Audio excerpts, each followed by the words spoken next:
Pourquoi le Pilatus PC-12, élu meilleur avion d'affaires monomoteur, est-il désormais proposé aussi dans une variante avec une hélice à 7 pales?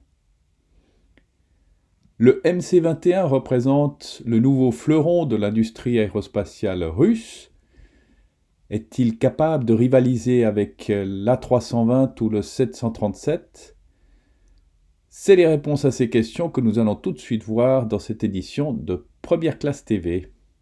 Bienvenue!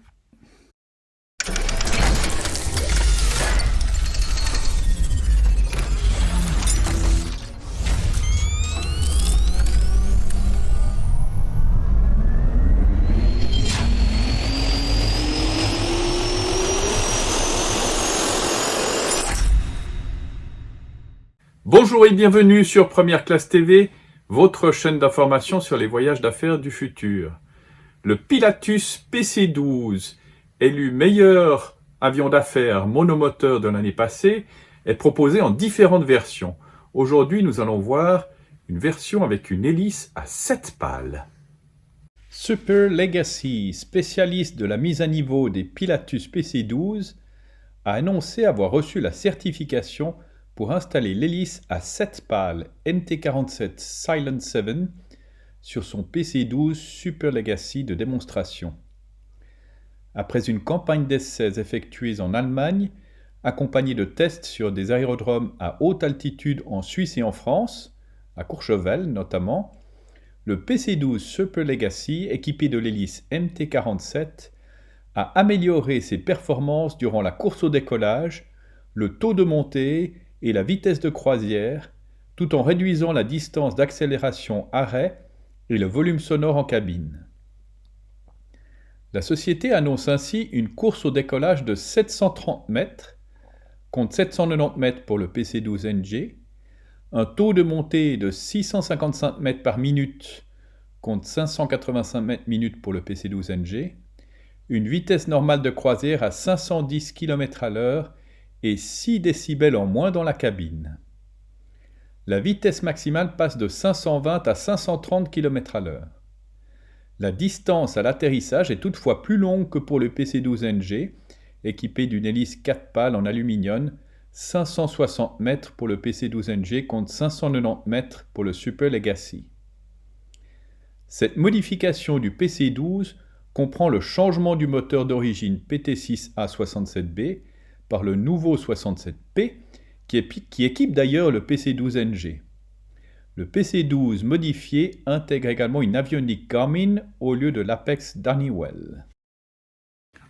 Direction maintenant la Sibérie, puisque nous allons voir maintenant le renouveau de l'aviation civile russe avec l'Irkout MC-21 qui pourrait concurrencer l'A320 ou le Boeing 737. Le premier MC-21-300 équipé des moteurs russes PD-14 a effectué son vol inaugural le 15 décembre 2020 sur l'aérodrome de l'usine aéronautique d'Irkoutsk. Ce vol, qui a duré 1h30, est le résultat de l'unification de deux grands programmes de l'industrie aéronautique civile en Russie, le MC-21 et le moteur PD-14. Grâce aux efforts des scientifiques concepteurs et ingénieurs qui renouvellent l'histoire de l'aviation civile russe. Le PD-14 est un turbofan de dernière génération développé par la société russe UEC Aviadvigatel pour devenir le deuxième groupe moteur disponible pour le MC-21. Le PD-14 a été dévoilé début 2010, ses coûts de développement dépassant le $1 milliard. Le moteur dispose d'une soufflante de 1,90 m de diamètre composée de 18 pales faites en alliage de titane. Le PW1400G de Pratt & Whitney reste le moteur de base sélectionné par Irkout pour équiper le MC-21 à son entrée en service. Le carénage entourant le moteur ainsi que sa nacelle étant constitué à 65% de matériaux composites. Le programme de développement du biréacteur moyen courrier MC-21 prévoit la réalisation de 3 versions de l'appareil, capables de transporter respectivement 150, 180 et 210 passagers. L'avion a été conçu pour pouvoir effectuer des vols d'une distance de 5500 km à la vitesse de croisière de 850 km/h. Irkut affirme que le MC-21 offre une réduction de 25% de la consommation de carburant par rapport aux avions de ligne existants de la même catégorie. L'objectif de l'avionneur russe est de fournir un appareil de nouvelle génération capable de s'attaquer à terme au marché actuellement en main des deux géants que sont Airbus et Boeing, avec comme premier objectif de placer l'avion au sein de compagnies aériennes russes, puis sur le marché asiatique et enfin européen.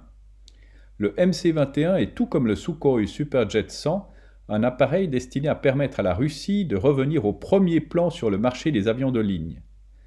Le MC-21 est en cours de certification.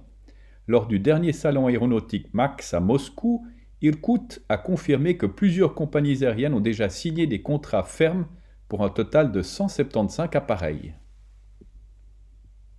C'est ainsi que se termine cette édition de Première Classe TV. N'oubliez pas de cliquer sur j'aime, de partager ces vidéos, de vous abonner, de commenter aussi. Nous nous retrouvons non pas la semaine prochaine puisqu'il y a vacances scolaires, mais dans 2 semaines. Et nous irons voir du côté des États-Unis les progrès dans le futur avion supersonique. À dans 2 semaines.